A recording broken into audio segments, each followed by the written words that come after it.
Citing June 27th, 2017 Shelburne Select meeting to order. Our first order of business is consider approval of the agenda. Are there any changes, suggested changes? Joe, you have anything? We're good, go, anybody have anything? So moved. Moved to approve by John, seconded by Jerry. Any discussion? Hearing none, all in favor? Aye. All right. Next up is consider approving Select Board meeting minutes of June 13th and June 20th. Let's do June 13th first. Does anyone have any comments or suggestions to that, or are we ready to go forward with it? Everybody good? Someone like to move to approve?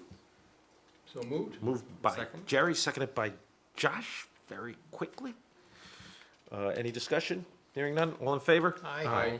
All right, June 20th. We gonna have, we have 3 people. So, any changes? No. Nothing? Okay, I assume, Josh, you're gonna abstain?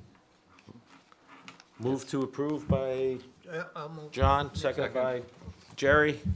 Any discussion? Hearing none, all in favor? Aye. And an abstention Abstain. from Josh. All right, next up, public comments. This is the time during the show, if you have anything you'd like to say that's not on tonight's agenda, on a matter over which this board has jurisdiction, now is your time to get up and speak to us. Does anyone have anything? Okay, nothing. Next are select board comments, and today is a day of great importance. Brace yourself. 17 years ago, or thereabouts, a wonderful woman gave birth. So would you please join me in singing to our town manager? Happy birthday to you. Happy birthday to you. Happy birthday, dear town manager. Happy birthday to you. Oh, brilliant. Very good, thank you. Stand was up, very kind. stand up and tell us.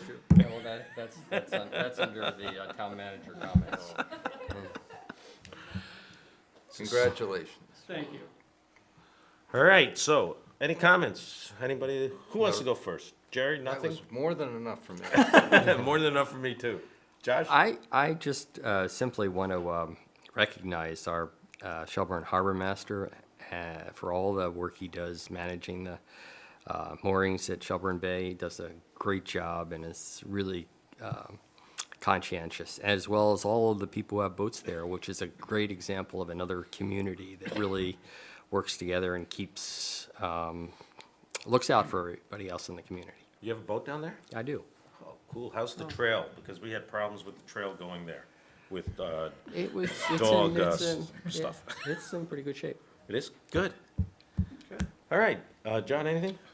Yeah, just a couple of things. I've seen the number of posts on Front Porch Forum talking about railroad whistles in the middle of the night.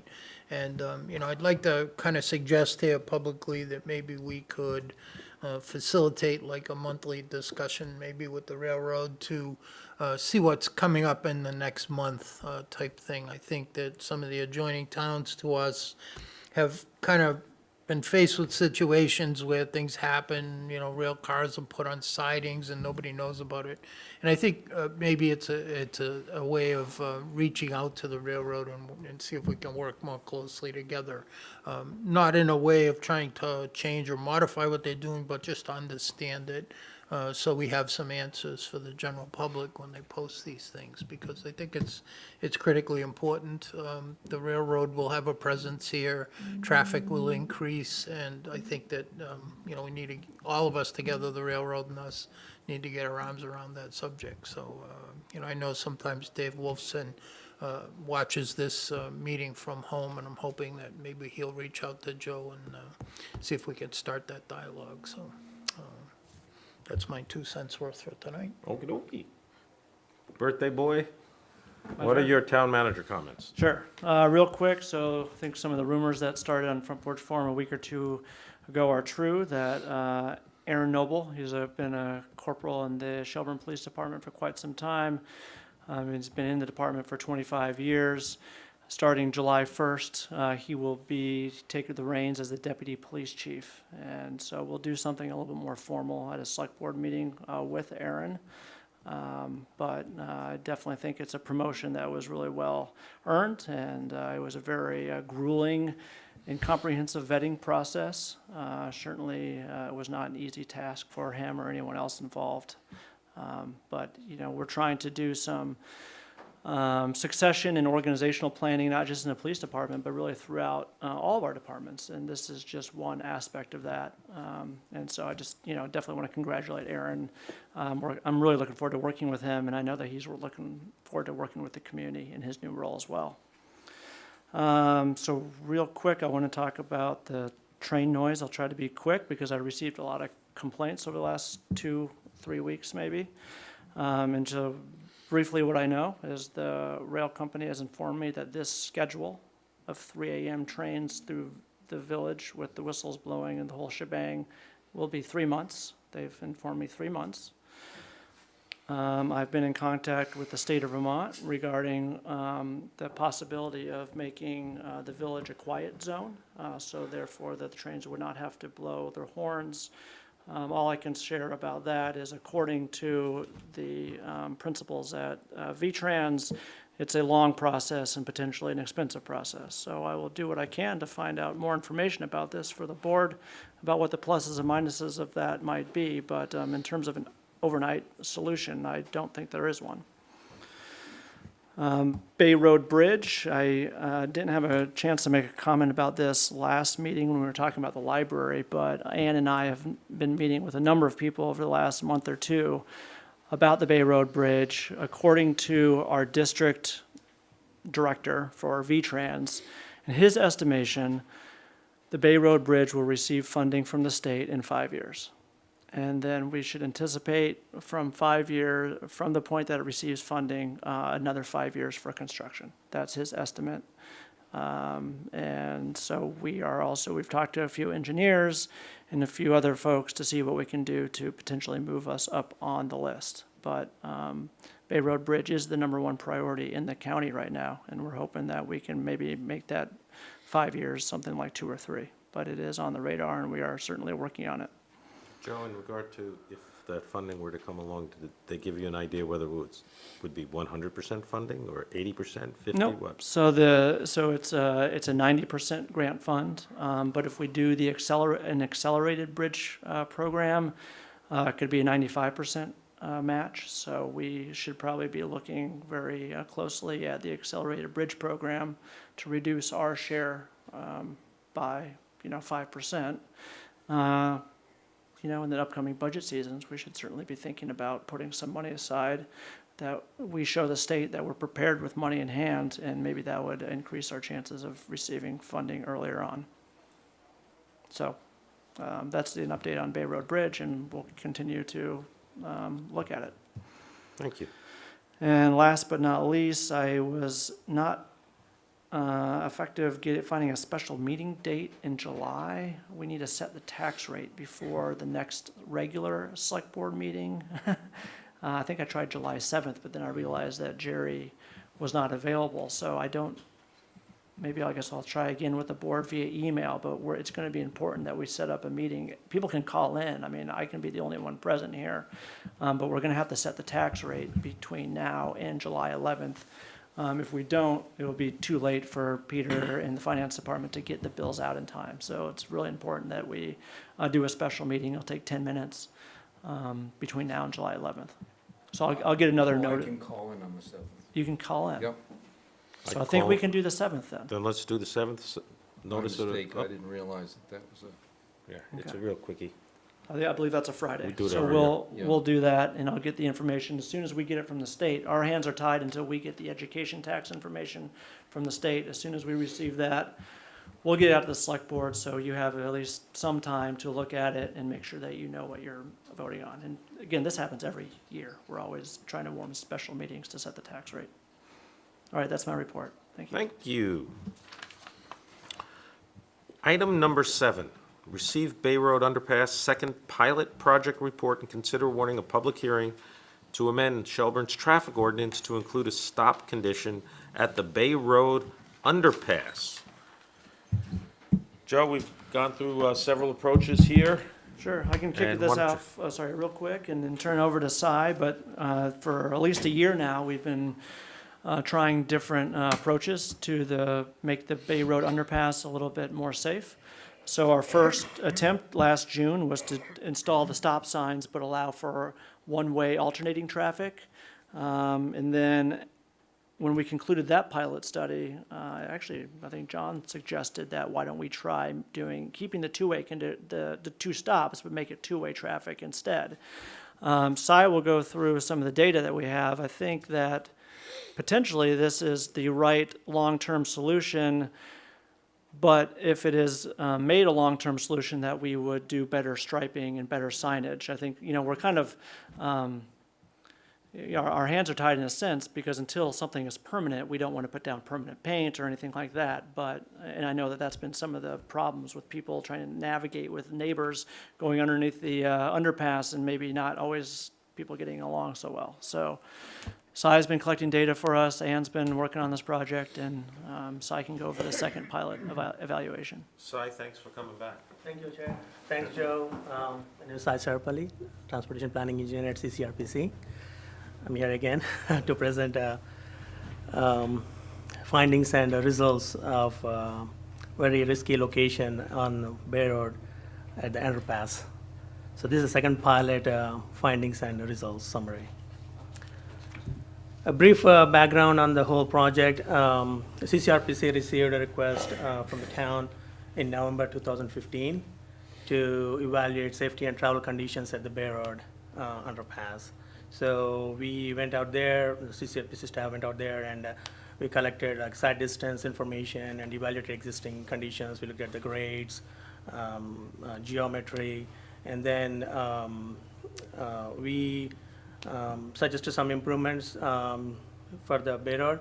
So town implemented those changes. We call them first pilot, and they implemented in June 2016 and continued through October 2016. So there was like almost 4 or 5 months of implementation.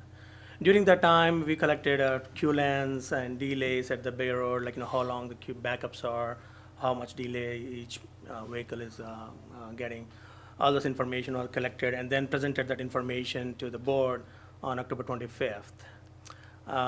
Following that, we also looked at other data like your crash information, and then we also collected some, the town helped us collecting some public opinion.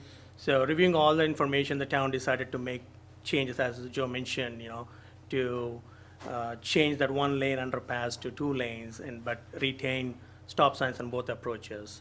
So that second pilot was implemented in November 2016. So since then, the town has been receiving comments on their website. Anne has been really proactive in getting those comments. She's been collecting those, thanks to Anne. So these pictures actually shows the difference between 2 pilots. The first pilot, as mentioned earlier, it's a one lane underpass for alternative traffic, and there's a dedicated space for vulnerable road users, which are pedestrians and bicyclists, and stop signs on both approaches. So in the first pilot, vehicles have to stop on both sides and then take turns to pass through the underpass. In the second pilot, it's a stop control again on both sides, but it's a 2-lane underpass, so there's no more dedicated space for pedestrians and bicyclists.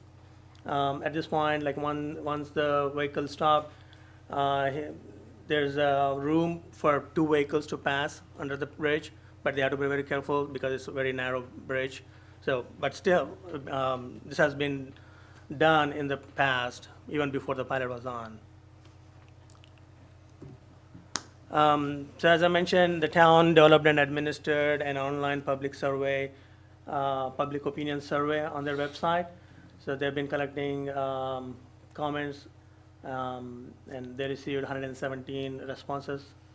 About 56% of opinions are in favor of a second pilot. They thought that second pilot improved travel conditions and safety conditions, whereas others, they're not really negative comments, but they are more like expressed opinion that the two-way stop control was a little bit confusing to motorists because people are still stopping and they're taking turns instead of they can go, but still they're stopping and they're waiting for other person to go, which is good. I mean, it's more safety. So the survey was more focused on comparing first pilot and second pilot. So the town wanted to know which one is better, is the first one or the second one. So about 56% of responses thought second pilot it has improved travel conditions. And then Shelburne Pedestrian and Bike Path Committee also volunteered again this time, and they have interviewed 11 users, pedestrians and bicyclists at this underpass last month. Please note that this is very, very small sample size, but this gives us some information, like a rough idea, like what the pedestrians and bicyclists feel from their perspective. So this survey was focused on safety and travel conditions of pedestrians and bicyclists. And the questions were also tailored towards comparing first pilot and second pilot. So about 7 out of 11 respondents said that first pilot has improved safety for pedestrians and bicyclists because they have dedicated space on both sides of the bridge, both sides of the underpass, so that they can walk safely. But again, they strongly agree that first pilot had improved a lot, but they also agreed that second pilot also improved safety conditions at the underpass. And then other question we have in the survey was, what is the preferred alternative? Was it first pilot or second pilot? And most of them agreed that second pilot is a preferred alternative. And then we collected queue length and delay time and backup information at the underpass in the first week of June when the school is still in session. And this time we didn't collect any speed data on Bay Road because in the first round we noticed that we also learned that the speed on Bay Road is not at all correlated with changes at Bay Road. So that's why we didn't do the speed data this time. This is the table showing the difference between first pilot and second pilot. The first pilot, the maximum queue delays range between 28 seconds to like about 148 seconds for a given car, whereas the maximum queue lengths will range between 5 to 10, 12 vehicles, and the average delay was like 7 minutes to about 7 seconds to 13 seconds average per vehicle. Whereas second pilot actually significantly reduced the maximum number of vehicles in the queue and also reduced the average delay per vehicle and also the maximum time in the queue with the second pilot. So when we are there collecting data, we also observed that now vehicles are traveling a little bit closer to the abutment walls, giving more space for opposing vehicles. And also we saw some portion of traffic actually entering the underpass simultaneously with opposing traffic. So I think now the vehicles are moving quicker than the first pilot. So that's why we believe that the average delay per vehicle have reduced and the queue lengths have reduced significantly with the second pilot. So there's some final summary. These are all like queue length information, delay information, public opinion. These are all only a few of many inputs for the town to consider to make an informed decision. This is all information for you, for the select board and town. The second pilot definitely is operating with less delays and backups than the first pilot. And motorists are still taking turns to pass under the bridge with the two-way stop control, even though there are two travel lanes. But the stop control actually improved safety of pedestrians and bicyclists, as well as the safety of especially motorists traveling westbound, like coming from Shelburne Road, and then they're driving down a steep grade, and then they're navigating a horizontal curve with a limited side distance. So that's a very risky location. So by stopping them, it's actually improving the safety of motorists as well. The public opinion survey and on-site survey showed that second pilot is preferred, and it's operating better than first pilot. So that's a whole summary of the second pilot. What are the next steps? Everybody knows during special events such as Harvest Festival, there's going to be a lot of traffic on Bay Road. So we definitely recommend deploying a traffic control person to, during the peak time at least, to efficiently direct traffic. And then install a double yellow line in the underpass to encourage two-way traffic. And then continue working with the railroad company and investigate options and funding resources to rebuild the bridge with the adequate width to accommodate all users. So I guess that's the ultimate thing to improve safety of all users at this location. So, Thank you very much. yeah, and I acknowledge the town of Shelburne for continuous support and continued collecting traffic information, online information, thanks to Ann, and also to pedestrian and path bike committee, as well as police department. Thank you. Thanks, Si. Thank you. All right, before I turn it over to everybody, I'm guessing we might have some public comments here. Do you guys anyone have anything? Please identify yourself also. I'm Ellen Exchange, 743 Bay Road. I agree the second pilot has been working much better. The recommendations for continued lines would allow people to understand what to do.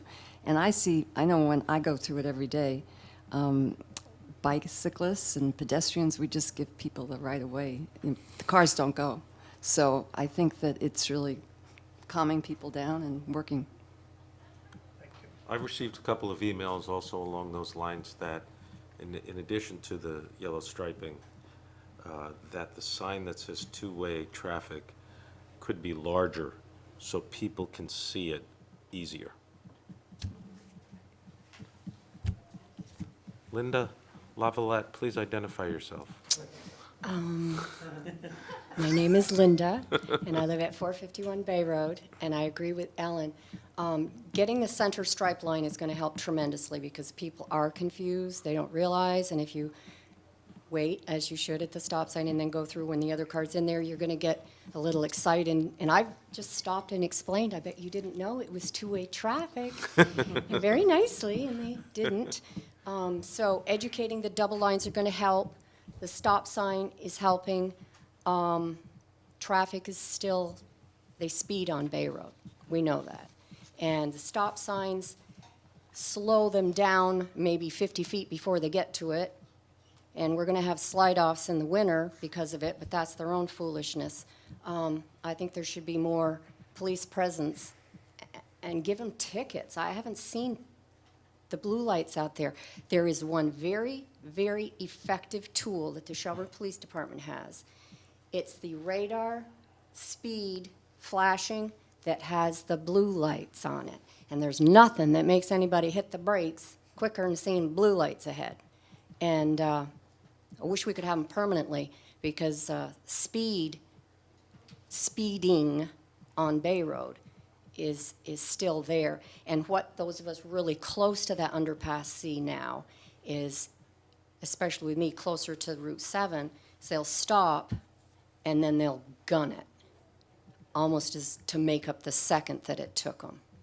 But the stop signs seem to be making everybody happy. We're happy. Put the double lines in.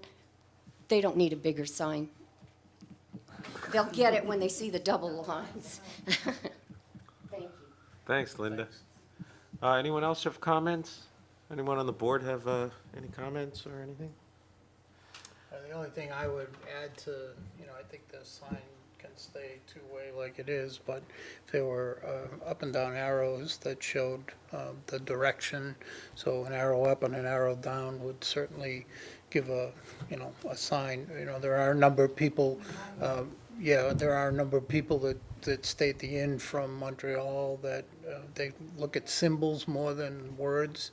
And, I've talked to a couple of them that were out walking in that area, and they said that if there were a couple of up and down arrows, they thought it would be a nicer way of presenting it, so, yeah. Thanks. Right. You guys have anything you'd like to add?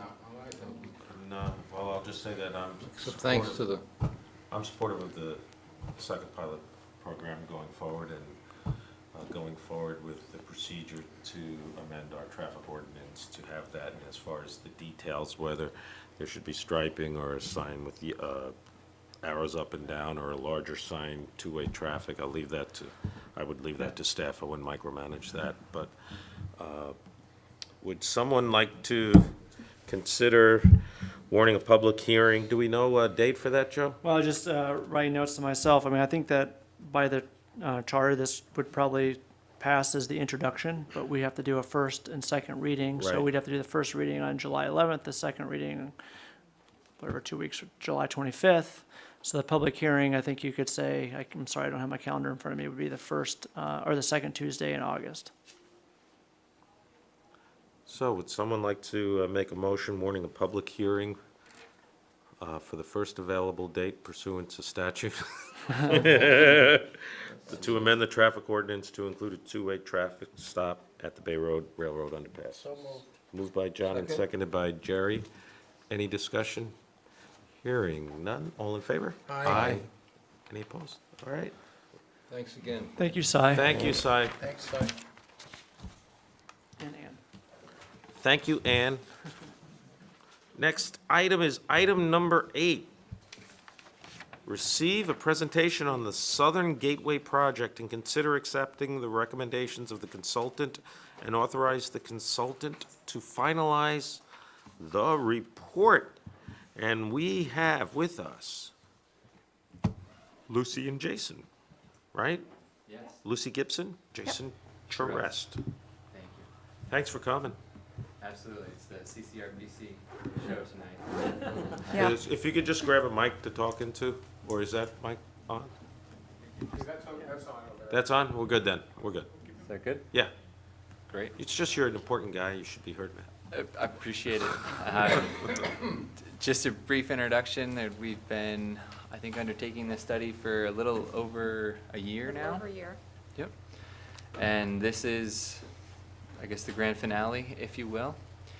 And once again, we are the Chittenden County Regional Planning Commission, and this study was funded through our annual work program that you as a town applied for, and the committee who oversees that process picked it, selected it, and so that's where we hired Lucy as a consultant to undertake this work, and how we went through the whole process and ended up here tonight.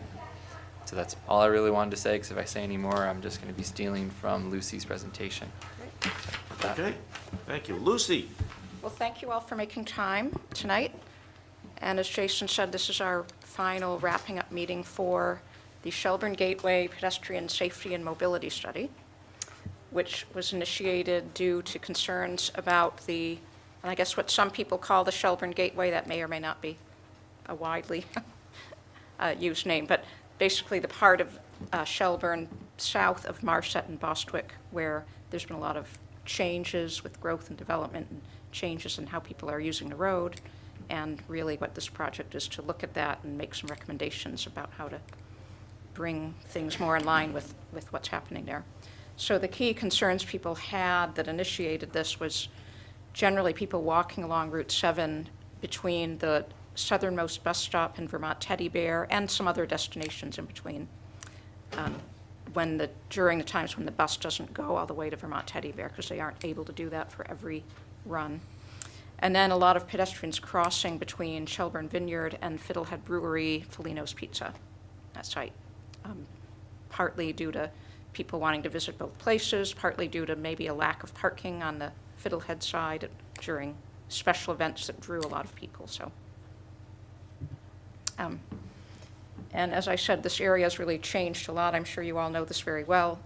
These are aerials from 1992, and then just about 25 years later, on the right from 2015. And there's been a lot of new land uses going in over that time, and it's become a pretty vibrant and economically important part of the town of Shelburne. And it's really created a lot of changes on how people are getting around and what the road, Route 7, is being asked to do.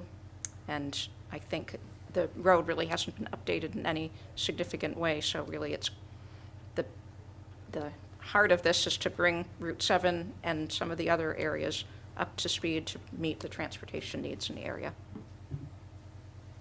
So our project timeline, we initiated the project early on in April, and then had our first public meeting about a year ago in June. And then we had a number of both public meetings and committee meetings, and I haven't listed every single one, but this gives you an idea of what we've been up to. So we had a project steering committee with people from the town, both Dean and Joe were there, Jason from the RPC, several people from the Agency of Transportation, including the bicycle pedestrian planner, engineer, and the maintenance people who would have to maintain Route 7 into the future. So we had a lot of great input. And then we also did a lot of outreach to the landowners that are, who are both generating the need for the travel and might be hosting some of the project infrastructure. So again, for tonight, I just wanted to give you a quick overview, because I think you have heard a bit about this before, and talk about the alternatives and next steps. And what we're hoping to ask the board to do is to endorse what we're recommending as the preferred alternative. And again, that arose from both the project steering committee and the landowners and whatnot. So in a very brief overview of what the alternatives we looked at, I've color-coded them with A being the blue lines and then B being the orange lines. So basically having a shared use path connecting the intersection up near the top, which is Bostwick and Marset, down along Route 7, and we've recommended that on the west side due to topography, crossing at the Vineyard and Fiddlehead, and you have a copy of this in front of you, Joe. Oh, great. The yellow button is Yellow button, okay. So along here would be a shared use path. We'd have a crossing here, and I'll show this close up. And then basically an off-road path roughly connecting Graham Way with Shelburne Green down to Vermont Teddy Bear, and then back out to Route 7 and down to Ridgefield Road is the southern end of the project. And then the other option was looking at sidewalk on the east side, because it would be able to fit in and it would serve more of the destinations, including the Countryside Motel. Would you like questions or comments at the Why end? don't we have questions now if they're coming Okay. up, and if, All right, in that section going down to Ridgefield Road, there's a very steep crevasse there, crevasse. well, there's a very steep area here. It's a little hard to see, but the Where would you put the, contours.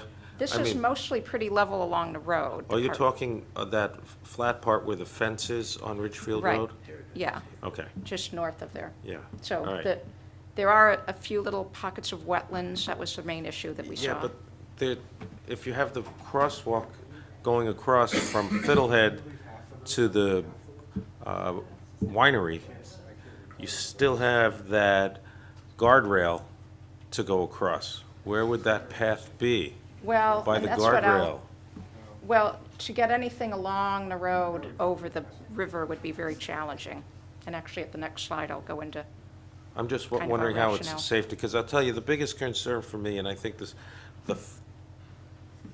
that vehicles go fastest in all of Shelburne, I don't even think it's close, coming down the hill from Charlotte and going into town, that's the fastest rate of speed of anywhere. And I know there's 32 homes on Ridgefield Road, and that there are a lot of kids up there who are unable to walk to school and unable to bike to school. So I just want to make sure any preferred alternative includes a method for them to safely get there, and I don't know how you get across that area where the guardrail is. Well, that's what, so this blue option, you actually kind of go off-road and skirt around it on land owned by, and I'll explain this a little more in a couple slides from now, I guess. Okay. Hopefully that'll be helpful. Oh, would you go across by the daycare center? Yeah, Okay, that's past the guardrail. right. I thought you were going across by Fiddlehead, which is Well, on no, the that's other to side get of up the to the guardrail. north, right. So the big factors that in deciding on the recommendation that we have, or that we were evaluating, and there's more than this, but these were maybe kind of some of the deciding factors. The shared use path was, a lot of people like the idea of being away from the road because it is so fast and noisy. And the landowners who own the land on the route were very supportive of the idea because they'd like to be connected. So that was a big plus in favor of this sort of off-road option. And it provides a better connection. You know, if you look at the distance, if the one of the key factors is to get from the bus stop to Teddy Bear, it's shorter to do that than coming along Route 7. And then going along the road, as you've noted, would require, there's wetlands, and the stream through here, is considered a high fluvial erosion hazard. It's got a designation that will make it much more difficult to put anything, fill or any obstruction in the river. So that was a big factor against doing anything along Route 7. So let me get to the next slide. So here's sort of the overview of what the preferred option is. I'll start with the east side. There's already sidewalks that get us basically down to Sinosure Road here. So filling in where there's little red dots, filling in some gaps in the sidewalk gets us down to Route 7 into Fiddlehead. And then from here down, a shared use path to get to Vermont Teddy Bear and then out to the Vermont Day School. And then ultimately across Route 7 with a median to make it safe to cross down to Ridgefield. And then a shared use path on this side to really complete a whole bicycle network. And there's the bicycle rest area here, and then this is part of the Champlain Bikeway. So bicycles weren't the primary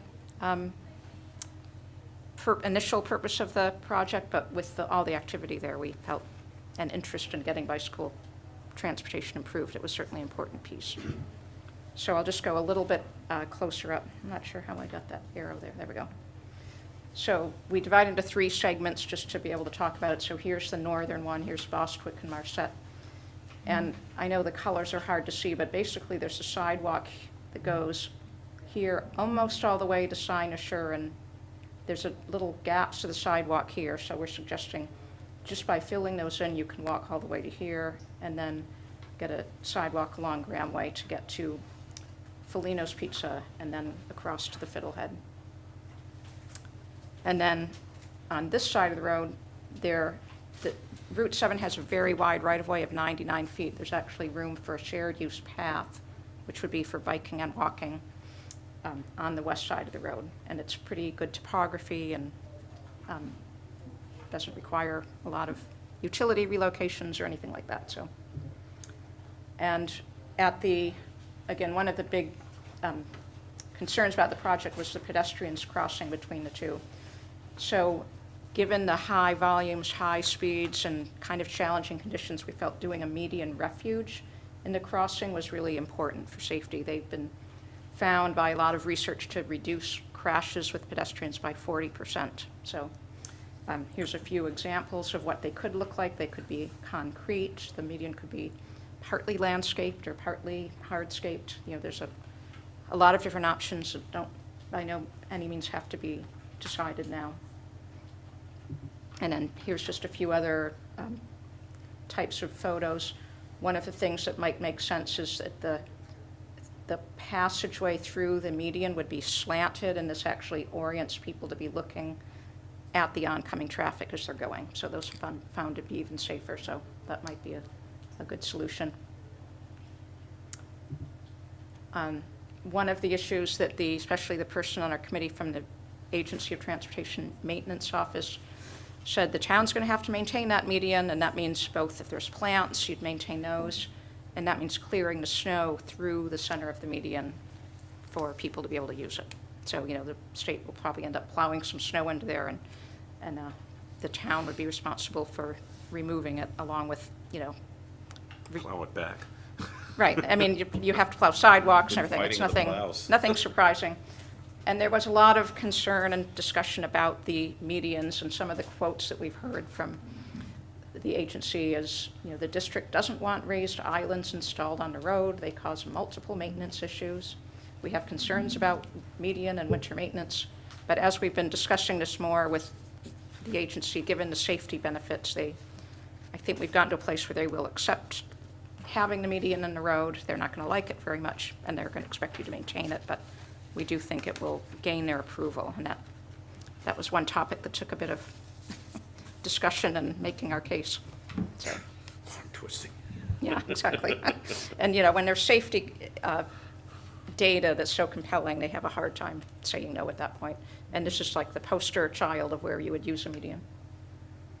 So segment 2, this is Graham Way and Shelburne Green and the new Fiddlehead, et cetera, going in here. So from here, it's fairly simple, basically a shared use path. There are wetlands in the area that have been, they're not super soggy wetlands, but they were mapped out, and we have to skirt the edge of the wetlands here, and then there's a kind of a hill here. And we're suggesting some landscaping and other amenities I'll show in a moment to make it a more pleasant walk. And lighting, we'd recommend solar lighting that would be easy to install and provide, especially light in the early evening. They may or may not last the whole night depending on the size of how sunny it's been and the size of the battery, but really the time the lighting would be most needed is the early evening hours where people might be walking to or from work when it's just getting dark. So a few things that need to be done for this. You'd need easements from the landowners, and again, they've been very involved in coming up with recommendations, and at this point, very supportive of it. There needs some kind of a maintenance agreement. For both Vermont Teddy Bear and Shelburne Green, have expressed that they'd be willing to plow it and maintain it in the winter, which would be a big help. But they would like some assurance that the town would be ready to really fix big repairs or replace it when it's needed, because what we'd envision it would be a town project, but certainly kind of in a public-private arrangement. There'd need to be Act 250 and maybe town permit amendments to, you know, add this to the project. And we need a permit to work in a wetlands buffer. So there are some steps to go through, but we don't see any of them as being too difficult or by any means obstacles. And then again, to make it it's kind of a longish walk. It's something that could be very appealing to visitors as well. So the solar lighting, we have a few examples there on the right. They are basically light posts with a little solar panel. Benches, bike racks, and other things to make the whole area a little more connected by bike is something that was really important to a lot of the landowners and people that we talked to. And then segment 3, the shared use path would come along South Park Road, and then we're recommending in order to really reduce the speeds, one of the things we heard a lot, especially from Vermont Teddy Bear and the day school, and I'm sure it's the same in Ridgefield Road, is when people are just trying to get to work, to make a left turn into here is terrifying because of the high speeds and, you know, few gaps really, because it's heavy traffic. Try coming down the hill from Charlotte, Right. turning left on Ridgefield Road.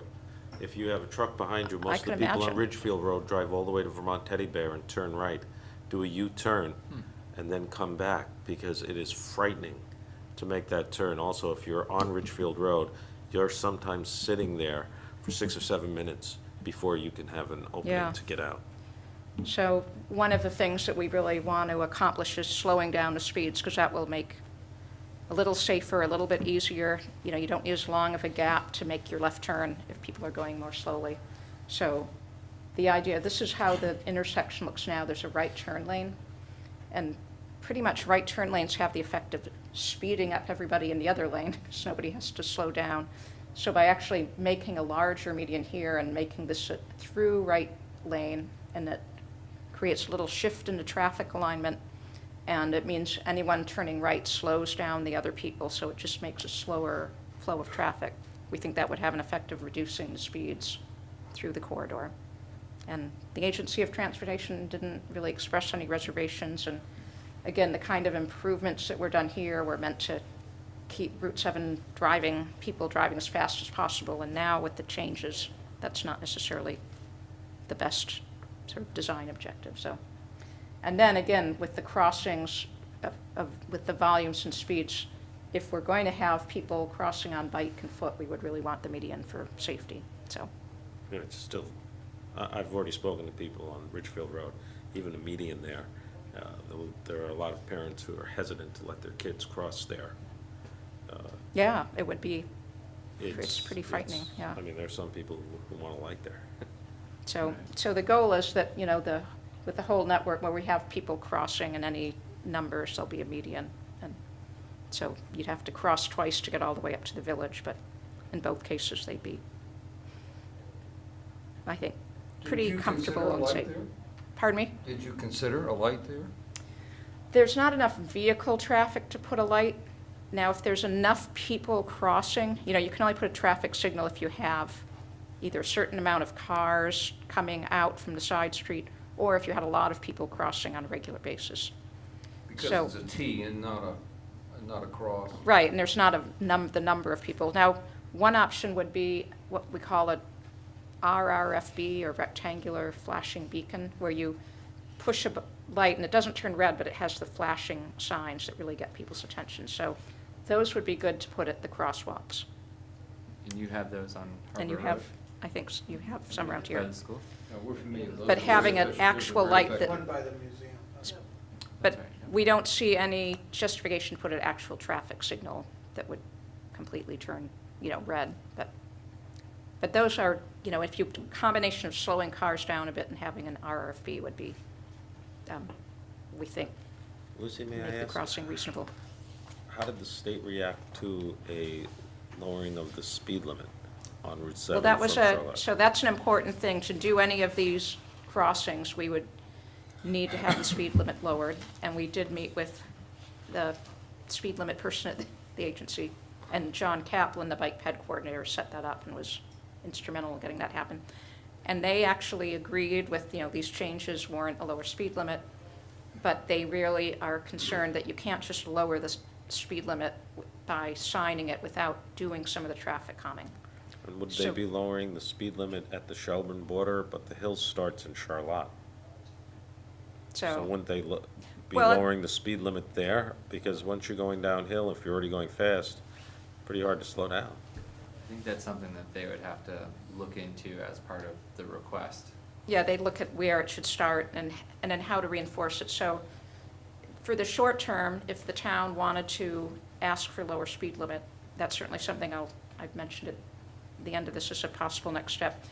You'd at least need to put one of those radar feedback signs that flash the speed, but something like that, you know, that eventually a median and some of these other tools would I have a mean, better we've had- effect in slowing We've down had cars. other groups here from different parts of the town, and I think, in my opinion, the most dangerous part of the town is Route 7 from Charlotte to Marset Road.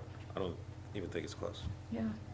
It's, And I see people walking on that street all the time, so. yeah, and parts of it have glad very you're doing narrow this. shoulders, so. Yeah, pushing baby carriers, it's terrible. Right. Yeah, no, I think that, and I think the Agency of Transportation, to their credit, did seem to get this, that this was important. And that's not always the case when we're asking them to make some changes in policy, so. So we did some construction cost estimates. These are still fairly conceptual because we don't have detailed designs. And I won't go over the details too much, but the segment one part, this is the northern end, we have, you know, a couple of the sidewalk gaps. We have the shared use path between a short piece from Gramway up to Fiddlehead. We have a sidewalk along Gramway, and then the shared use path from basically the Vineyard up to Bostwick, and then the crossing itself with the median refuge and island. And so these are the numbers that we've come up with at the end for construction cost. Segment two is the longer section of the shared use path between basically Gramway and Vermont Teddy Bear. It's about $500,000. And then segment three, we have the shared use path on Route 7, the crossing with the median refuge. It's a larger island, and more change to the median. And then the shared use path along Route 7 to the Teddy Bear. So the total is about a little under $1.4 million, right? So something, yep, so here I have. So these are those construction costs. Now, what I'm calling this is project cost, because it's a big difference when you're applying for these grants. You have to account for, you want to have a contingency, and then project development, which is design and engineering, construction engineering. For the federal funded programs especially, they want a construction resident engineer on site. And then local project management, which is something that you can hire out, or maybe town staff could do. So this potentially could be in kind, depending on how things go. So then the whole, if you went through a federally funded grant program, which is probably what you'd want to do, given that you have it's Route 7 and you have really a good project for that kind of program, it would be 2.2 million overall. I made just a suggestion, which is totally up for discussion on phasing, with the highest priority pieces in phase 1 and then phase 2 and 3. But you could certainly decide which pieces you'd want in which phase or priority. There's kind of a limit in how much funding any one town is going to get, and $1 million seems to be about the limit. And that would be a big grant award, but this is a place that probably warrants that kind of funding. So yeah, and everything costs a lot more. So these are slightly conservative, slightly high estimates, thinking that it's going to be a few years before it's built. Costs always go up, so it could be possible to scalp it down, but you don't want to kind of do that before you've even gotten the funding and underway. So short-term steps, again, requesting a speed limit change might be something the town could do, and it would be necessary to at least put in a radar feedback sign to reinforce the lower speed limit. And there is funding like that, to do things like that by the state when they have a small grant program for real simple, small projects, like putting in a sign, that this would be potentially a good candidate for. And then as far as, other than that, consider applying to the Vermont Bicycle and Pedestrian Grant Program for funding phase 1, whichever pieces you think are highest priority. And that actually has applications on July 14th, so it might not be something you're ready to do this year, but it's certainly a good project for that program. Does anyone have any comments or questions? I guess my only question, with the speed limit, I know when we had another group in talking about speed limits, there was some mechanism for that, and Joe, help me with this if I can't remember exactly that there was a concern about lowering speed limits, that there have to be an average level of speed that if 85% of the people had.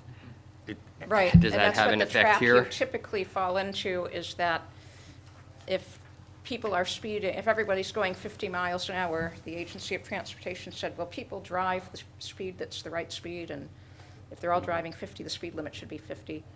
But there is some provision to consider other factors.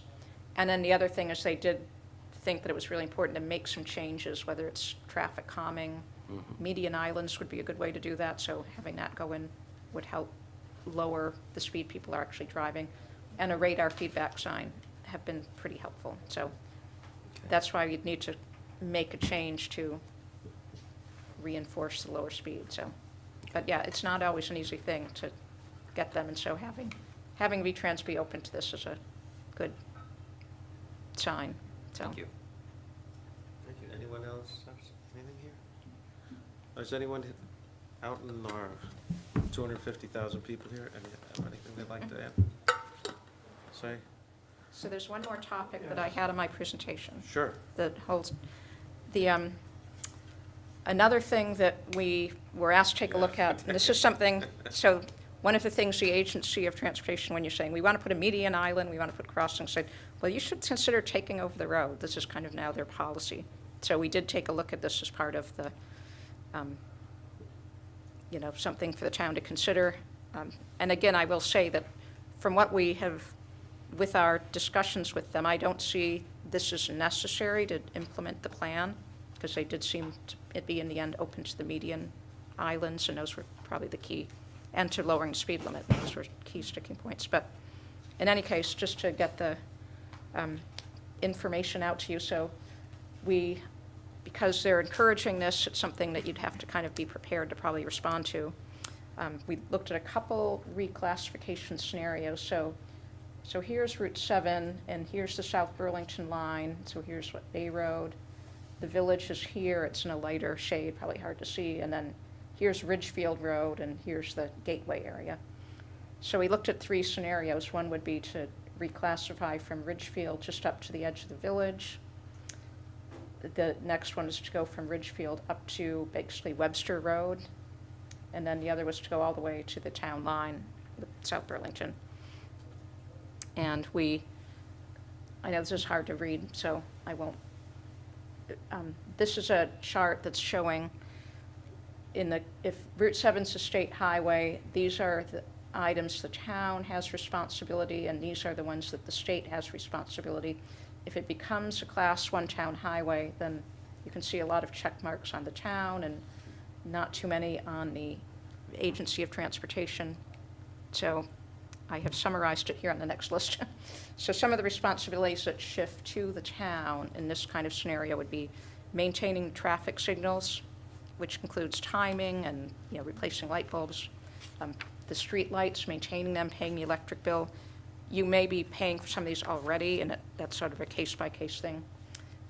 Maintenance and repair of bridges and culverts, pavement markings, stop bars, crosswalks, edge lines, plowing, it's obviously a big one, repairing and patching and sealing pavement, maintaining the stormwater infrastructure, and then sign repair and replacement. So those things are things that the state does now that would be brought to the town, and they do provide funding for this, which I'll get in the next slide. The state would still be responsible for resurfacing of Route 7, so they would do the big paving projects, and they would do 90% of the cost of any bridge projects, either new bridge or rehabilitation of a bridge. So they are still committed to keeping Route 7 open as a roadway and kind of doing some of the big money things, but looking at the town to take over the maintenance. Will they mind if we turn it into a toll road? Probably. So, Yeah. but, and there is a formula that at this point provides, it's about 11,000 per mile, I think. So using the current formulas, which could change for each of those scenarios, A was the shortest one and B was the longest one up to the city line. This is the revenue that would come in.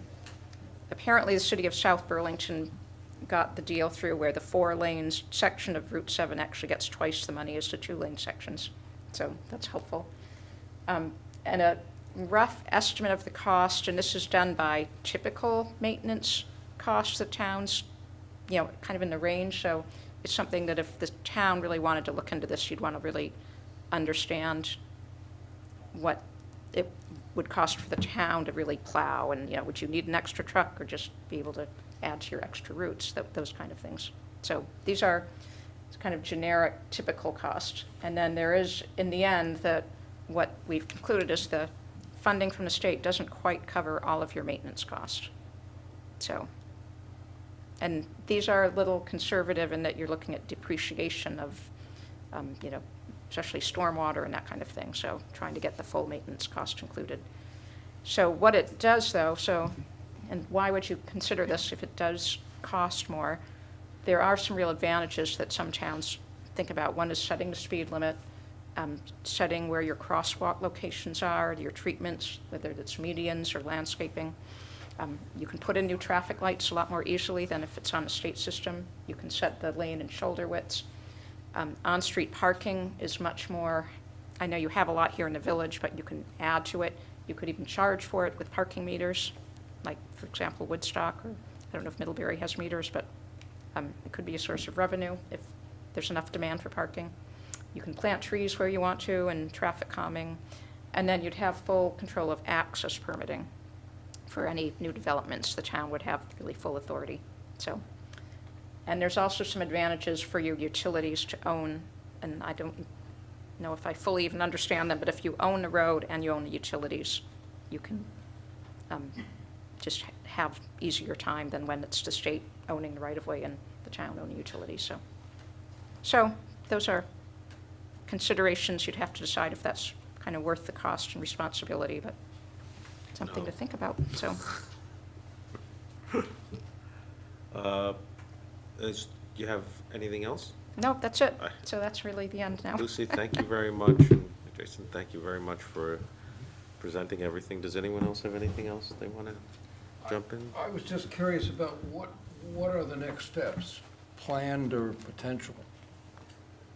Well, First, we would need an endorsement from the select board of this alternative to then take this and move forward. We need to finalize the report, right? mhm. And then from there, the town would have to pursue funding and negotiations with landowners to eventually get these paths and sidewalks built. Well, moving to accept the recommendations and authorizing you guys to finalize the report does not in any way require us to go forward to seek funding, to do any of these other things. It's just a procedural step to close Correct. where we're at right now.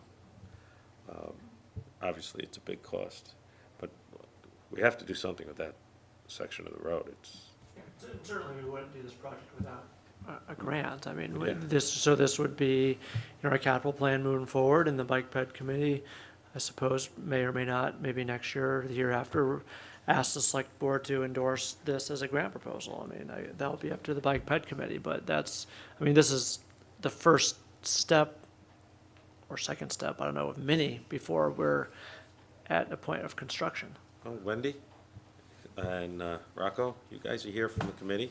Is there anything, we welcome any thoughts you have?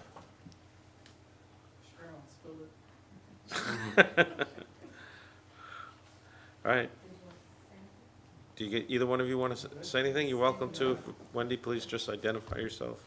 Chair, Wendy Seville, Pedestrian Bike Committee. I think this looks fantastic. I really do, and I love the idea of more safe routes for people to get to their jobs. I am concerned about the scope of it for the number of residents that I think would use it if we're talking about priorities of projects. It benefits workers at Vermont Teddy Bear. I think some kind of look towards a private partnership with Teddy Bear and the other businesses, maybe sidewalks to get people to one place, and then maybe Teddy Bear considers van shuttling to correspond to the bus routes. I just think I love the idea of connecting and safety for kids, as you said, Gary, and bicyclists, because it's a wonderful place to encourage people to explore Shelburne. In terms of priorities, I think our committee, I think I can speak for our committee, feel that the other projects we've looked at, Bay Road, Irish Hill, would benefit more residents at a lower cost at this point. yeah, you do make a good point, several good points, of course, but one of them about businesses contributing, because I'll tell you, I've received a lot of comments ever since the winery went in and Felino's went in and the brewery went in, that the problems with people crossing back and forth should be borne by the businesses rather than the residents. And I think there's a difference of opinion there. And I think it's a fair difference of opinion. But I think you make a real good point about, it's an area that should be explored. One thing I would say is the landscaping and some of the ideas Lucy presented about improving the looks, maybe some traffic calming even with signage or landscaping or something to welcome people into Shelburne, because it is the southern entrance into Shelburne, to encourage people. I know, heaven forbid, we have a big sign on the road, but some sort of signage showing people, what's coming up. I think some great welcome to the historic village of Shelburne or something like that would catch people's eyes. Maybe that would help them slow down. But landscaping, something to just make it look better anyway. Wendy, those ideas have been discussed at length for many years as part of charrettes. I personally have had many conversations with Bill Scholdice, the CEO of Vermont Teddy Bear. This entire path that you've spoken about, he and I have talked about. He actually wants to make it a CrossFit trail all around Vermont Teddy Bear to increase it. He even thought about the idea of having a horse and buggy from Vermont Teddy Bear to downtown as a tourist type thing. Great, let him It do was it. it was very interesting, some of his thoughts. Good. But thank you. Anyone else have anything? Would someone like to make a motion accepting the recommendations of the consultant and authorizing the consultant to finalize the report? So moved.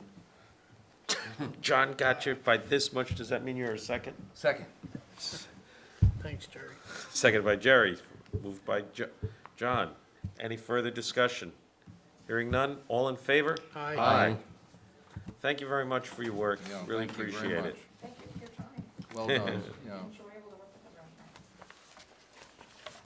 All right, our next item is item 9. Consider signing the declaration of official intent for a special town meeting on November 7th, 2017, to consider debt obligations of $6,500,000 for new library renovations to historic town hall and improvements to the municipal campus. This is a requirement that statutorily required. Joe, you want to say something on this? Yeah, and I guess instead of signing, actually, I think you'll approve it and Diana will sign it. Yeah, it's- But now, since the last meeting, since the board voted to move forward for a special town meeting on November 7th, Ann reached out to Paul Giuliani, who has typically been our bond counsel. And so I recommend that we follow Paul's advice as we move towards a special town meeting to ensure that we do this properly. And the first step is for the select board to approve the declaration of official intent. And so certainly I recommend that you follow Paul's advice and do just that. Okay, does anyone have any comments or thoughts? Just a question, if you clarify for me. I mean, we've done bonds before. I mean, what's different about this bond that requires these things that we haven't done? At least I'm not aware that we've done We've before. done these in the past. I think we've done Yeah. these for all the other Okay. bonds too. Okay, Yeah. I guess I haven't seen the document. If anyone doesn't have any other comments, I'd entertain a motion to authorize the town clerk to sign the declaration of official intent for the consideration of debt obligations in the amount of $6,500,000 for new library renovations to historic town hall improvements to the municipal campus. So moved. Moved by Jerry Story, a big Alabama fan. Is there a second? Second. Seconded, man from Wisconsin, Josh Dean. Any further discussion? Anyone? Hearing none, all in favor? Aye. All right, unanimous. Next up is item number 10. Consider, whatever Lisa Williams wants, no, I'm sorry. Consider approving LF3 boundary map adjustments on town land 6. L3. Right?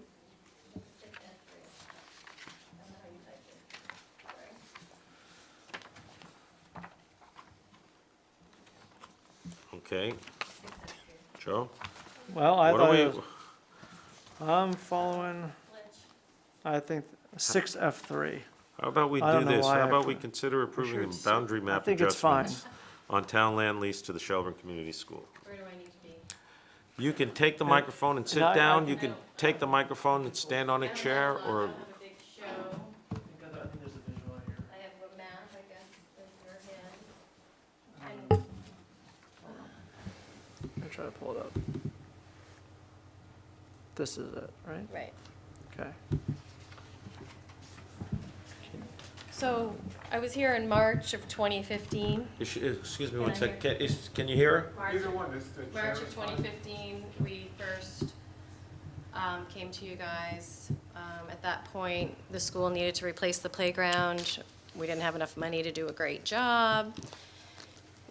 One of the avenues for getting more funding was the Land and Water Conservation Fund grant opportunity, which we were just applying for, and at that point, we needed to submit a map to suggest what the boundaries would be. So do you all know what the Land and Water Conservation Fund is? Because you all weren't here. I think only Gentlemen. Gary was on the board at that time, Garrett, yeah, only Gary. or John. Why don't John you was? give a 30-second thing? So the Land and Water Conservation Fund is money that comes from the federal government to the states to assign to projects to support outdoor recreation.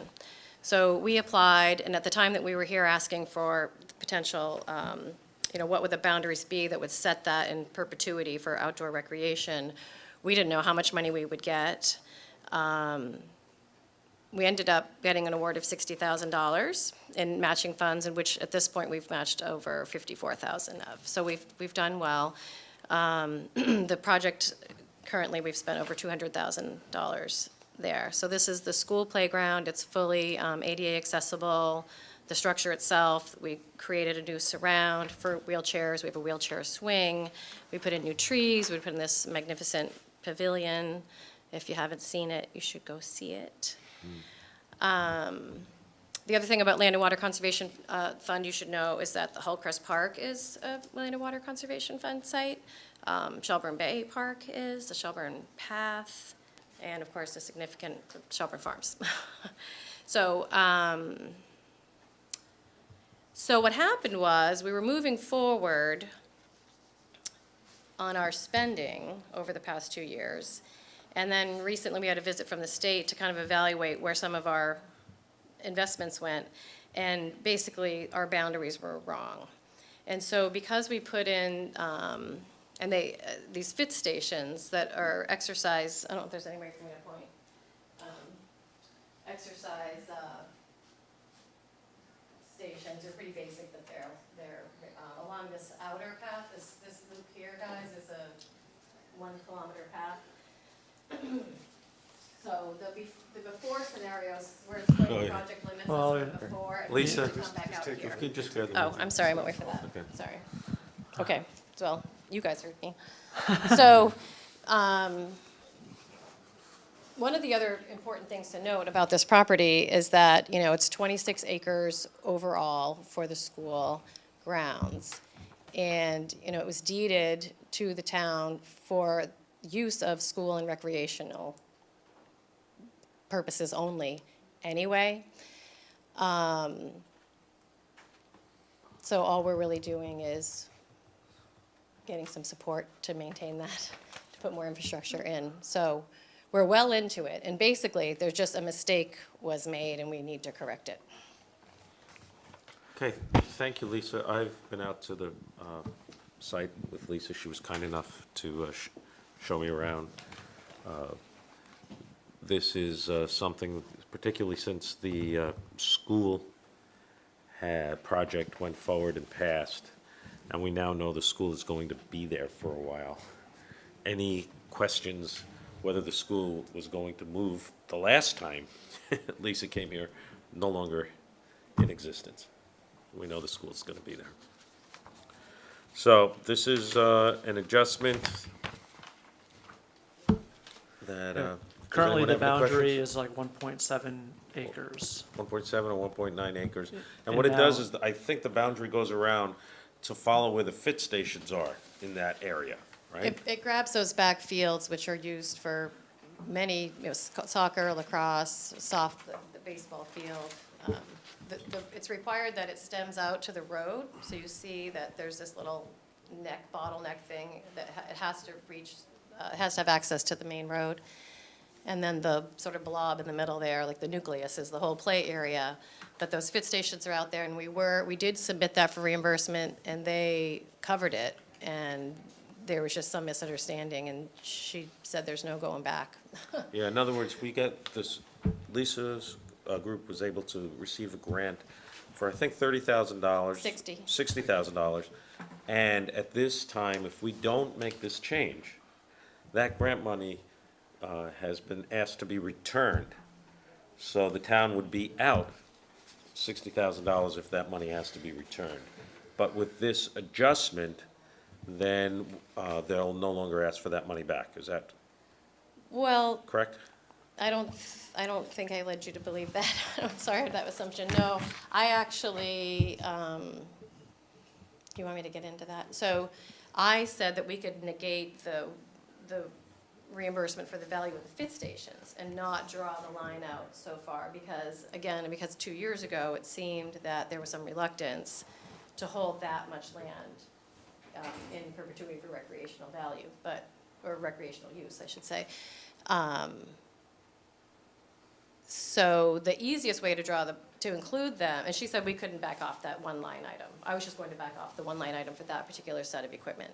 So that wasn't the whole amount. They certainly, the majority of the money that we've received is well within that nucleus in the center. So it But was we just would that. have to return a certain amount of money. I was willing to adjust it and compromise right off the bat and not, but she said flat out no, period. And that she would be willing to discuss, so if there needs to be discussion. But I like to go back to the original deed and the original lease that say, what the intent of this property is for anyway. You can't use it for anything but recreational or school use anyway. So it's not really doing any, Yeah. and it's not I can tell limiting you, anything. I'm supportive of what you're trying to do, and I can tell you, I was hesitant a couple of years ago. Yeah, And the reason I was hesitant was, without knowing exactly what was going to happen to the school, there was the thought, well, what happens if the school moved to a completely different part of town? And we had all this area that could be used for something else. Well, that's no longer the case, Yeah. because the school bond passed, the renovations were done. So that's Yeah. why my comfort level has increased a lot. So- well, and the deed reads also that if it's not used for school and recreation, it reverts back to the Bostwick family. So, I mean, if that's, So essentially, is the essence, you're just transferring the responsibility for the land from the town to the school? Is that a way of looking at it? in terms of maintenance. Mm-hmm. Well, I mean, that is a factor. I think now, Joe, right, that the town mows the field, but I'm not necessarily implying that. The town mows the field from some point, the bigger field, and the school maintains the grounds that surround the school. I'm not suggesting we change anything about that. I'd have to check with Darwin of where he mows. I guess I'm not, I think he basically does that. When we put the fit stations in, I talked to Darwin, and we put some wood chips under them so that there would be like a clean sweep for him, so he's not weed whacking around all these little posts or anything, so that had happened a while ago. It's really about taking advantage of a program that has funds made available to make investments in outdoor recreation, and they favored our project. We were very lucky to get the money that we got. I forget how all the numbers were, but we went in with a pretty impressive proposal because we had the help of Wagner Hodgson, we had the help of civil engineering.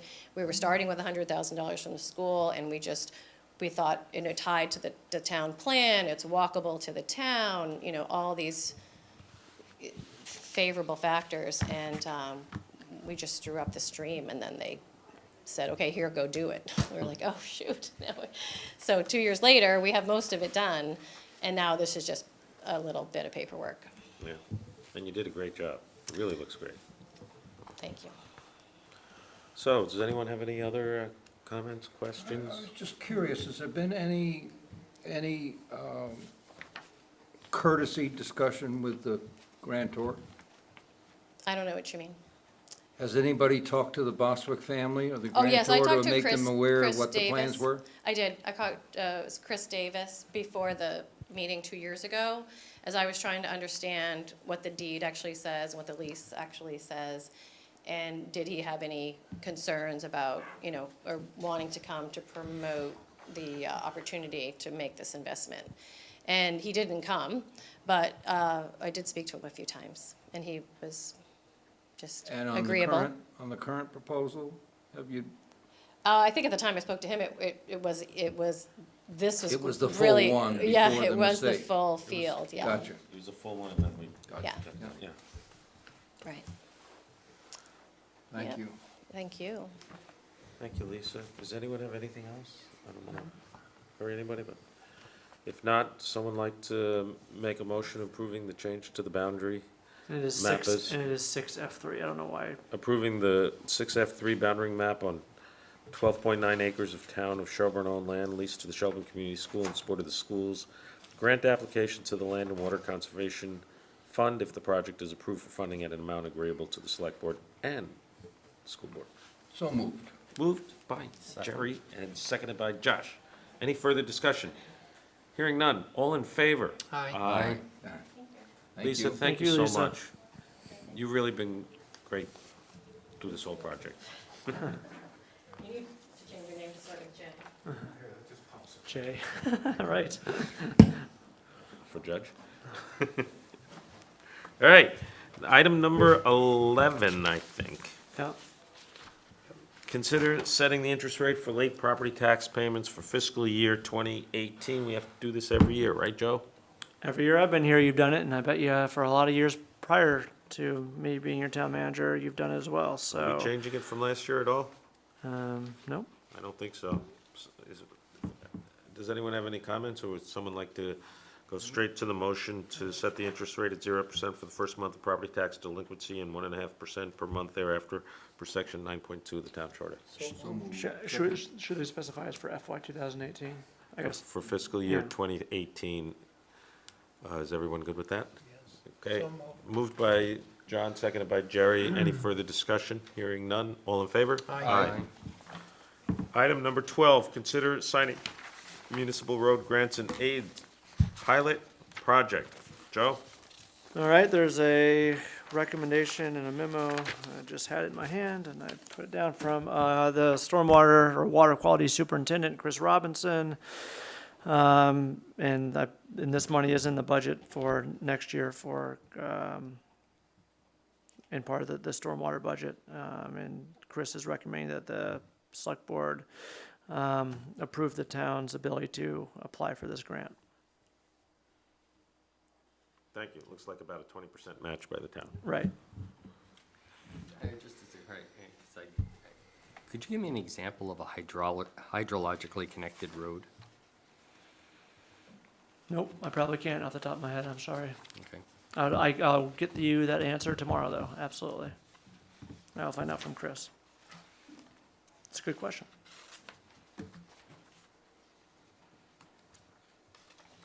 All right.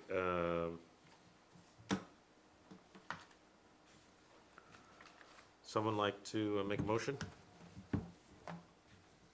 Consider a motion to sign terms of the agreement so that town staff, after additional research and project selection, agrees that the grant is in the best interest of the town. Staff can submit signed letter on or before the deadline of July 5th. When you say consider a motion, you mean move? Yes. Okay, moved by John, Yes. seconded by Jerry. Honored, Jerry is honored to second. To follow that erudite rendering. Josh's question is painfully an obvious one that I wish I had an answer for you tonight, but I will certainly get you an answer tomorrow morning. Has to do with water. I'm guessing that. Well, Water and roads. I probably could make a guess, I but think the answer is going to be there's culverts Where that water runs. channel. yeah, I channel probably the could make, stream I, underneath the rock. Wherever water runs, that's hydrologically connected. Right, so that conduit touches the road, therefore it's connected to the stream. You know, Jerry, since you were honored to second, would you like to say all in favor?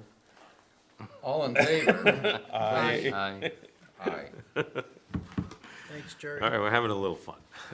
Item number 13, capital equipment note for computer server, telephone system, rooftop heat exchangers, fire department, TIC, and fire department gear, hose, dryer. there's a This is memo, all, that's right. you got a memo? There's a memo in your packet, but Peter probably can verbally review it with you. Yeah, this year's budget, we had about 7 capital projects that we wanted to do, which you just listed.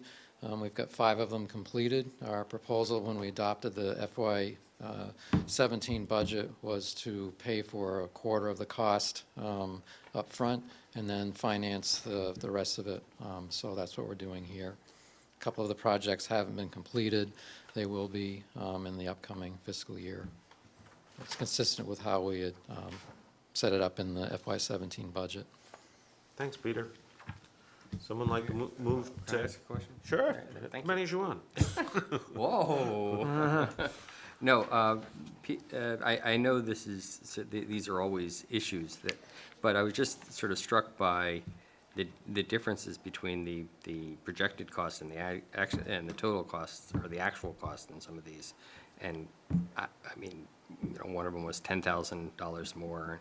There's there's significant differences, and I'm just curious as to what those, why there was such an increase. I think part of it, Josh, is really the delay when we get quotes. When we're putting the budget together in the fall, the project doesn't happen obviously until like almost a year later.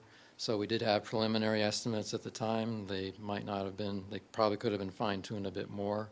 But I would say it was really a time factor of when we got the initial quotes and then when the actual projects were done. So there wasn't more equipment or? No, it No, was, just again, they were all bid, so, we looked for the best costs on that, and that's what they came out to be. Okay. Just that, I did get a comment from Joe a little while back while meeting with him, but the town, the new phone system is felt generally by everybody to be much better and more efficient and easier to use and all the rest. Yeah, I think it's worked out really well so far. It's just figuring out what button to push to do what, and that's the normal thing you go through with a system like that. We really had no choice. The old system, as with computers and everything else, was out of service. It could not be supported anymore, so we really had to replace it and went with the least cost proposal that we could find. Quite honestly, it was about the most seamless phone transition I've ever been a part of. I've been a part of a few, and usually there's hiccups for a long time, and it's even more complicated here because we have the 911 center, and there's a lot of things that we had to take into account. And I mean, it was a relatively smooth transition. So, Good. Congratulations. Someone like to move to execute a capital equipment note with National Bank of Middlebury in the amount of $115,000 to finance replacement of the town computer network server, town office telephone service system, town center rooftop unit, heat exchangers, fire department thermal imaging camera, and fire department gear and hose dryer. So moved. Moved by John, seconded by Jerry. Any discussion? Hearing none, all in favor? Aye. All right. We are on item number flying. 14. Someone like to, Ahead of schedule.